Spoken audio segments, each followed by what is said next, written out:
এই শাজিল ক্ষেপণাস্ত্র আসলে কি, এটা কতটা ভয়ঙ্কর, আর ইরানের হাতে এখনো কি কি চমক লুকিয়ে আছে যা বিশ্বকে ফের স্তব্ধ করে দিতে পারে।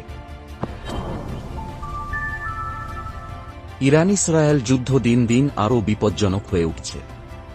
শাজিল মিসাইল ব্যবহারের ঘটনা সেই ঝুঁকিকে আরও নিশ্চিত করে।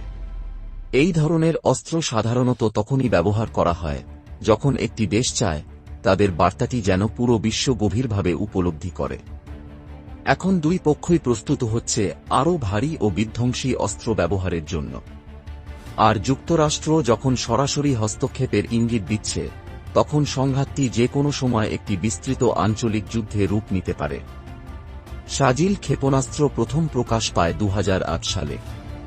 এটি একটি 2 ধাপ বিশিষ্ট কঠিন জ্বালানি চালিত ব্যালিস্টিক মিসাইল, যেটা ইরানের অন্য অনেক ক্ষেপণাস্ত্রের চেয়ে আলাদা।